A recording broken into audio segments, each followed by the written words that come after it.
Créer une IA privée pour vos contenus en quelques secondes avec ChatGPT, c'est ce que nous allons aborder aujourd'hui. Nous allons donc voir comment créer un prompt qui va vous permettre de rédiger vos contenus relativement simplement, tout en important une base de connaissances du contenu que vous allez récupérer, scraper sur le web, de façon à améliorer et à être plus précis sur vos contenus. Pour créer une IA privée avec ChatGPT, vous devrez donc avoir accès à un compte professionnel. Il vous suffit donc d'accéder à Explorer les GPT. Ici donc de créer votre propre GPT et dans la section configuration, on va donc nommer le GPT et ensuite ici, on va désactiver DALL-E et activer l'interpréteur de code et analyse de données qui va vous permettre aussi de pouvoir charger donc des fichiers à analyser. Dans les instructions, l'idée va être donc de créer du contenu.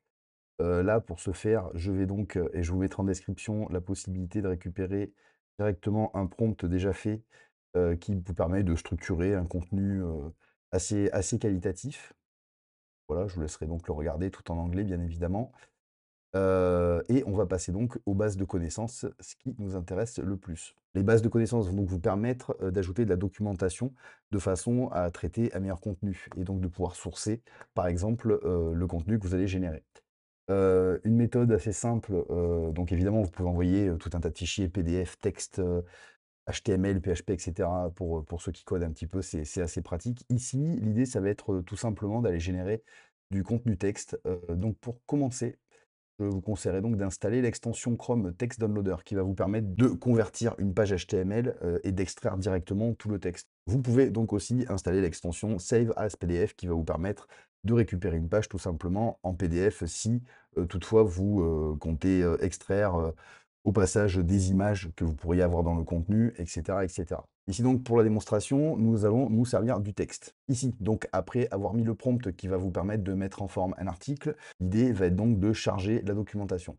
Si nous partons par exemple, sur un site, qui parle de société offshore, de création de société offshore, il vous suffira donc de trouver, une base de connaissances, une base, un site globalement qui est assez bien documenté sur le sujet et on va juste aller extraire, le texte de ce site de façon à avoir une documentation un peu plus complète, au niveau des données. Donc ici, on va être sur une page, web qui va traiter donc de sociétés offshore aux Seychelles avec, tout ce qui est avantages, voilà, au niveau des taxes et cetera, le prix qui peut être intéressant. Donc on va aller récupérer comme ça, le texte du site. Ici, par exemple, on va avoir une page où on va pouvoir extraire, par exemple, un tableau comparatif des prix, qui peut être assez intéressant. Donc une fois sur la page, on clique tout de suite sur l'extension. Voilà, il nous suffit de télécharger la version texte. Une fois vos textes téléchargés, nous allons simplement les charger dans la base de connaissances. Donc ici, on va venir récupérer, voilà, pour l'instant j'en ai pris 3. Je crois qu'on a, voilà, donc on peut voir ici qu'ils ont été téléchargés. Donc le texte généré va se baser, sur la doc. Ce qu'on va quand même faire, ça va être de rajouter un prompt qui va quand même, stipuler le fait qu'il faut récupérer la documentation dans les fichiers qu'on a importés. Donc de base, normalement, il est censé, quand même faire le job. Ça mange pas de pain, de lui signaler quand même de venir taper dans la documentation pour essayer de créer le contenu.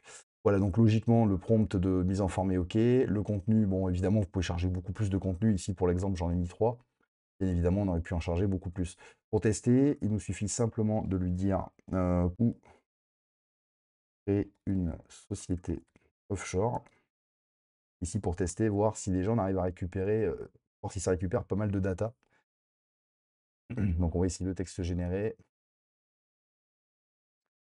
Voilà, donc on peut voir qu'on a mis Belize, Seychelles pour l'instant. Donc on voit qu'il récupère la data sur les Seychelles.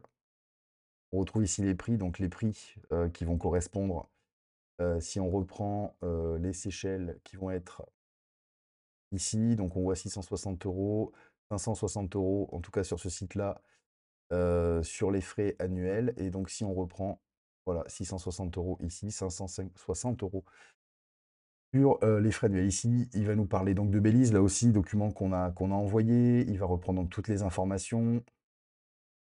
Ici, on a envoyé donc le tableau comparatif, de la totalité des prix. Donc ici, on peut voir qu'il nous récupère, le tableau avec un exemple de prix et cetera et cetera.